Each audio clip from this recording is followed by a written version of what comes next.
अब कहते हैं परमात्मा, प्रमाण, प्रमिति और प्रमेय चेतन, ये चार चेतन के भेद बताए समझने के लिए। वैसे तो चेतन एक ही है, परंतु ये उपाधि भेद से चार बताए। पहले भी पीछे बता गए थे ना चार चेतन, कौन कौन से याद है क्या? जीव, ईश्वर, कूटस्थ और ब्रह्म को भी याद रखना। चार आकाश बताए थे, चार चेतन बताए थे, अभी फिर बता रहे हैं। यद्यपि इंद्रिय को वेदांत सिद्धांत विषय परमा ज्ञान की कारणता कहना बने नहीं। यद्यपि ऐसा कह रहे हैं कि आपने कहा कि जो इंद्रिय हैं वो परमा ज्ञान के कारण हैं, भाव करण है, उनके द्वारा ज्ञान होता है। और ये कहना बनता नहीं। काहे दे? चेतन के चार भेद हैं। एक तो प्रमाता चेतन है, और दूसरा प्रमाण चेतन है, तीसरा प्रमिति चेतन है, ताही को प्रमा चेतन भी कहे हैं, और चौथा है प्रमेय चेतन। चार हो गए ना। ताही को विषय चेतन भी कहे हैं। प्रमिति चेतन को प्रमा चेतन भी कहते हैं, और प्रमेय चेतन को विषय चेतन भी कहते हैं। इस रीति से प्रमा नाम चेतन का है, सो नित्य है। प्रमा नाम किसका है? चेतन का। वो चेतन कैसा है? नित्य है, इंद्रिय जन्य नहीं, उसको इंद्रियों ने पैदा नहीं किया। जन्य होता है पैदा होने वाला, जन को होता है पैदा करने वाला।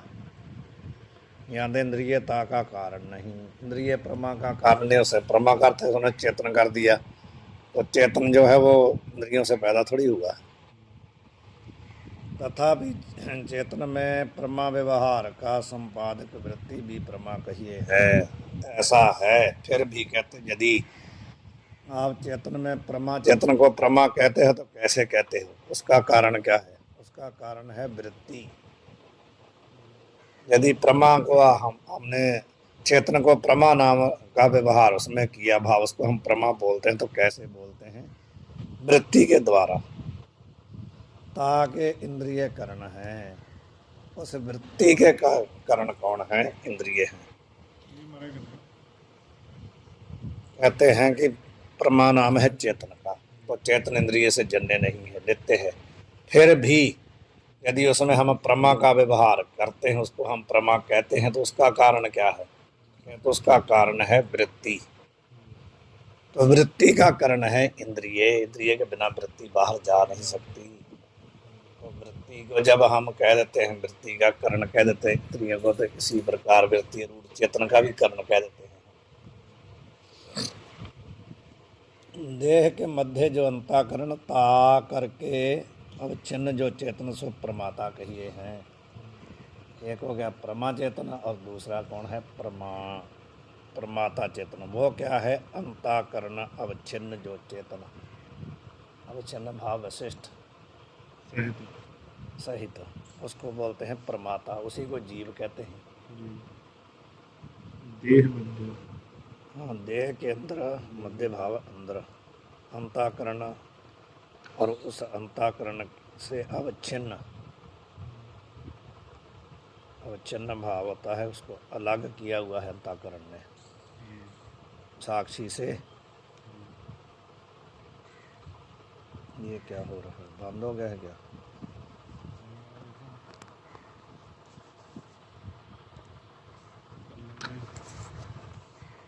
हाँ, तो सोई अंतःकरण इन नेत्रादिक इंद्रिय द्वारा निक्ष के जितने दूरी घटादि विशेषित होवे, उतना लंबा परिणाम अंतःकरण का होवे है। और आगे विषय जो घटादिक हैं, तिनसे मिलके जैसा घटादि का आकार होवे, तैसा ही अंतःकरण का आकार होवे है। अंतःकरण क्या है? इंद्रिय के द्वारा निक्ष के जाता है बाहर। कहाँ जाता है? घटपट आदि जहाँ विषय पड़े होते हैं। तो जितना लंबा विषय का आकार होता है, लंबा चौड़ा गोल मोल, ऐसा ही वो उसका परिणाम भी हो जाता है, ऐसा ही वही बदल जाता है। जैसे कोठे में भरिया जो जाल सो छिद्र द्वारा निक्स के लंबे नाले का आकार होए के बगीचे के किनार में जावे है। मानो कमरे में जल भरा हुआ है, तो उसमें छिद्र है, वहाँ से निकलेगा वो तो कहाँ जाएगा? बगीचे में। तो बगीचे में केदार का तो था खेत, जो बगीचे में अलग अलग खेत बनाए हैं ना, कोई गोल है, कोई लंबा है, कोई कैसा है, जैसा खेत होगा उसी के आकार का हो जाएगा जल। और केदार में जाय के जैसा केदार का आकार होवे तैसा आकार को जल प्राप्त होवे है। तैसे ये तो दृष्टांत दिया, तैसे अंतःकरण भी इंद्रिय रूपी छिद्र द्वारा रंग सके विषय रूपी केदार को जावे है। तहाँ शरीर से लेके घटाधिक विषय पर्यंत और अंतःकरण का नाले के समान परिणाम ताकु वृत्ति ज्ञान कहे हैं। जो शरीर से निकल करके वहां तक जाता है ना, जो परिणाम, उसी का नाम है वृत्ति। वृत्ति ज्ञान उसी को कहते हैं। ता करके अवच्छिन्न जो चेतन ताकु प्रमाण चेतन कहे हैं। उस वृत्ति से द्वारा अवच्छिन्न जो चेतन उसको कहेंगे प्रमाण चेतन। समझेंगे? जिसने उसको या रूढ़ जो वृत्ति के साथ गया है उसको बोलते हैं प्रमाण चेतन। जिसने उसको प्रकाशित किया हैं? जिन्होंने प्रकाश किया कि आज आज ही हुआ जिन्हें हाँ, जो वृत्ति के साथ गया है विषय तक उसको बोलते हैं प्रमाण चेतन। जो वहां पर है विषय, जिसने विषय ने जिसको छिन्न कर रखा है, ढक रखा, अलग कर रखा है, वो है प्रमेय चेतन। जो अंतःकरण अवशिष्ट चेतन है वो हुआ परमात्मा चेतन।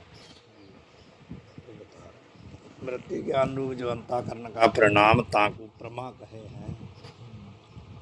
वृत्ति ज्ञान रूप कौन है? अंतःकरण का परिणाम। अंतःकरण का बाहर जाना ही वृत्ति ज्ञान है, इसी को बोलते हैं प्रमा। जैसे केदार विषय जाल जाए के केदार के समान आकार होवे है, तैसे घटाधिक जो विषय हैं तिनमें वृत्ति जाए के घटाधिक के समान आकार को प्राप्त हुए है। ता करके अवच्छिन्न जो चेतन उस विषय में वृत्ति गई तो विषय के आकार को हो गई, उसी के आकार की हुई। उस वृत्ति से अवच्छिन्न जो चेतन है सो प्रमा चेतन कहिए है। ज्ञान के विषय जो घाटाधिक तिन करके अवच्छिन्न जो चेतन सो विषय चेतन कहिए है, और प्रमेय चेतन भी कहिए हैं। उसको विषय चेतन भी कहते हैं और प्रमेय चेतन भी कहते हैं। दोबारा पढ़ते महाराज। वृत्ति ज्ञान रूप जो अंतःकरण का परिणाम उसको कहते हैं प्रमा। पहले अभी पीछे बताया था वृत्ति ज्ञान का मतलब क्या है, अभी बताया था ना। शरीर से लेके घटाधिक विषय पर्यंत जो अंतःकरण का नाले के समान परिणाम उसको बोलते हैं वृत्ति ज्ञान। मानो यहाँ से अंतःकरण की वृत्ति निकली और दूर पड़ा है जो घाट, वहाँ पर गई, जो उसका नाले जैसा परिमाण है लंबा, उसी को बोलते हैं वृत्ति ज्ञान। अब उसी की बात करते हैं कि वृत्ति ज्ञान रूप जो अंतःकरण का परिणाम उसको बोलते हैं प्रमा। वृत्ति ज्ञान का ही नाम प्रमा है। पहले तो हमारे प्रमा वो बताया था ना चेतन। हाँ, तो है तो वो भी चेतन ही है ना। वृत्ति तो केवल उसमें उसकी उपाधि है, तो चेतन ही है ना वो, है ना। जैसे केदार विषय जल जाए के केदार के समान आकार हुए है, तो ऐसे घाटादिक जो विषय हैं तिनमें वृत्ति जाए के घाटादि के समान आकार को प्राप्त हुए है। ता करके अवच्छिन्न, ता करके भाव से वृत्ति करके अवच्छिन्न जो चेतन सो प्रमा चेतन कहिए है।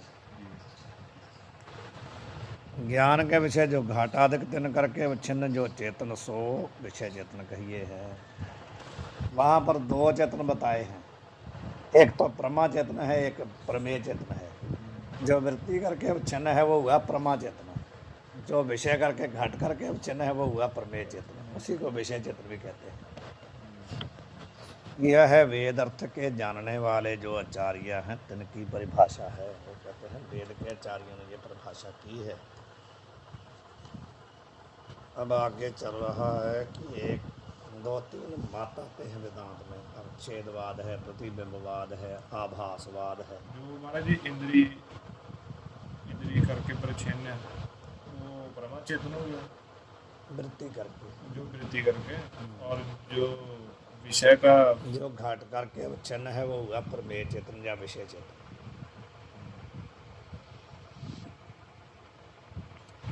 अब आगे जैसे दो तीन मत आते हैं वेदांत में, एक है अवच्छेदवाद, दूसरा है आभासवाद, तीसरा है प्रतिबिंबवाद।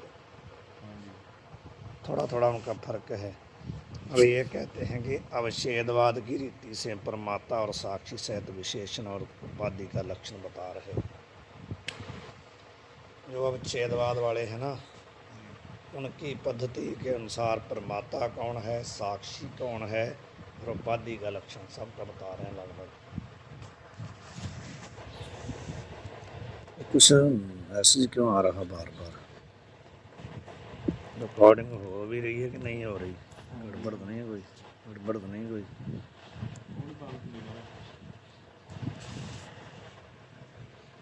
जा में इतना भेद है, जो अवच्छेदवाद अंगीकार करें तो तिनके मत में तो अवच्छेदवाद वाले जो है वो कहते हैं जीव किसको मानते हैं? अंतःकरण अवशिष्ट जो चेतन है सो परमात्मा है उनके मत में। वो किसको मानते हैं? अंतःकरण अवशिष्ट जो है उसको मानते हैं जीव अथवा परमात्मा, एक ही बात है। और सोई कर्ता भोगता है, उसी को कर्ता भोगता वो मानते हैं। अंतःकरण उपहित क्या है? साक्षी। हमारा विच्छेदवाद वाले है कौन है? एक मत है बस, वेदांतियों का एक मत है। उषाचार्य जो है, उषाचार्य मानते हैं अवच्छेद, उनका उच्छेदवाद मानते हैं। विच्छेद का मतलब हमारा अलग करना, अवच्छेद भाव अलग करना, भाग करना, विभाग, जैसे हमने पीछे पढ़ा था उसको ठग करके अलग कर देना बस। वो कहते हैं कि अंतःकरण अवशिष्ट जो है उसका नाम है, उस चेतन को प्रमा मानते हैं और उसी को कर्ता भोक्ता मानते हैं। और अंतःकरण जो उपहित है उसको मानते हैं साक्षी। एक ही अंतःकरण परमात्मा का और विशेषण है और साक्षी की उपाधि है। ये यहाँ पर कह रहे हैं कि अंतःकरण तो एक ही है, वो परमात्मा का विशेषण है और साक्षी की उपाधि है। विशेषण है, जहाँ पर अंतःकरण चेतन का विशेषण हुआ वहाँ पर उसको कह देते हैं अंतःकरण अवशिष्ट। तो जहाँ पर अंतःकरण चेतन की उपाधि है वहाँ पर कह देते हैं साक्षी। अंतःकरण एक ही है, वो एक जगह तो परमात्मा का तो विशेषण है और साक्षी की उपाधि है। उसी ने दोनों को अलग अलग कर रखा है। अंतःकरण के कारणों के दो नाम हैं। जहाँ पर अंतःकरण विशेषण में वहाँ पर हो गया जीव अथवा परमात्मा, जहाँ पर अंतःकरण बना उपाधि वहाँ पर साक्षी। उपाधि भी किसी को अलग करके दिखाती है और विशेषण भी दिखाता है अलग करके, परंतु फर्क क्या होता है दोनों का? दोनों किसी को अलग करके दिखाते हैं, फर्क क्या है दोनों में? फर्क ये होता है कि जो विशेषण होता है ना, वो विशेष के साथ रह करके अलग करके दिखाता है, उसके साथ रह करके अलग करके दिखाता है। जो उपाधि होती है ना वो अलग करके तो दिखाती, लेकिन विशेष के साथ रह करके नहीं, उससे उसका कोई संबंध नहीं होता, विशेष से उसका कोई संबंध नहीं होता। अलग तो कर देती है लेकिन संबंध कोई नहीं होता उसमें दोनों का। लेकिन जो विशेषण होता है वो अलग करके भी दिखाता है लेकिन उसके साथ उसका संबंध होता है, इकट्ठे रहते हैं दोनों। जैसे गुलाब का, हाँ जी, जैसे गुलाब का जैसे उसमें लाल रंग है, अलग करके तो दिखा रहा है वो, लेकिन जब तक लाल है तब तक गुलाब है, अलग रह करके अलग नहीं करेगा। तो वही जो फूल है गुलाब का, उसको किसी बर्तन में रख दो, बर्तन में अलग तो बर्तन में भी किया लेकिन बर्तन का लाल के साथ कोई संबंध नहीं है, वो अलग है वो अलग है। ऐसे ही यहाँ पर है। बड़ा हमारा जरा खराब हाँ खराब हो गया, बहुत गड़बड़ हो गया। अज के तो दिखा के लिया पड़ेगा, अज भी चेक ही करा के लिया। ऐसे ही यहाँ पर देखना आपने, जहाँ पर अंतःकरण चेतन के साथ मिला हुआ है ना, ला करके दिखा रहा पर वहाँ पर तो विशेषण है, और जहाँ पर बिना उसके उसको ला करके दिखा रहा घेर करके, उसका उसके साथ कोई संबंध नहीं, वहाँ पर उसको बोलते हैं साक्षी। अपने को साक्षी मानना है, मेरा अंतःकरण से कोई संबंध नहीं है। अंतःकरण के कारण मेरे में सब कुछ भास रहा, लेकिन वो सब अंतःकरण का है, मेरा नहीं है। मैं तो साक्षी हूँ, क्योंकि मेरा उसके साथ संबंध नहीं है। जो कुछ मेरे में दिखाई दे रहा है, जो अंतःकरण में है, और दिखाई मेरे में इसलिए दे रहा है कि मैं उसके पास में हूँ, वैसे मेरा कोई मतलब नहीं। मैं तो उसका प्रकाश हूँ। जो भी अंतःकरण में ये सब कुछ हर्ष शोक चिंता, जो भी क्लेश काम क्रोध आदि सब उसी में है, मेरे में कुछ नहीं। मेरे द्वारा तो प्रकाश तो रहा, मेरा उसमें फोकस पड़ता है तो उसमें दिखने लगते हैं। इसलिए जब मेरा फोकस पड़ता, लोग मेरे में, मैं अपने आप में मानता हूँ ये सब मेरे में ही है, मेरे में कुछ नहीं। एक बार हमारा सुन स्पष्ट जी गल लगती है कि पास हो गया वो तो है। स्वरूप विषयता का प्रवेश होवे, ऐसी जो व्यावर्तक वस्तु है सो विशेषण कहिए है। वही जो अभी हमने विचार किया, तो जिस वस्तु का स्वरूप में प्रवेश होता है ना, उसको बोलते हैं विशेषण। ऐसी अलग करने वाली वस्तु जो जिसका स्वरूप में प्रवेश है, उसको बोलते हैं विशेषण। जाको भिन्नता करके जनावे सो व्यावर्त्य कहिए है। एक होता है व्यावर्तक, दूसरा होता है व्यावर्त्य। जिसको अलग करके दिखाया जाता है वो होता है व्यावर्त्य, और जो अलग करके दिखाता है वो होता है व्यावर्तक। जैसे नील घट है, जा स्थान में घट का नीलता विशेषण है। काहे थे नील घट विषय नीलता का प्रवेश है। जो नीला घट है उसमें किसका प्रवेश है? नीलता का। और पीत श्वेत आदि करते भिन्नता करके जनावे है। जानते व्यावर्तक है कौन? नीलता। नीलता है व्यावर्तक। इस रीति से नीलता घट का विशेषण है, और घट क्या है? परिच्छेद्य है। पीत श्वेत आदि करते भिन्नता करके जुदा करके जनाइए है। जो भिन्नता करके जनाइए सो परिच्छेद्य कहिए है, व्यावर्त्य कहिए है, और विशेष भी कहिए है। उसके तीन नाम है, व्यावर्त्य कहो, परिच्छेद्य कहो, विशेष कहो। और जो अलग करके दिखाता है वो क्या है? व्यावर्तक है, परिच्छेदक है, विशेषण है। उसके भी तीन नाम है।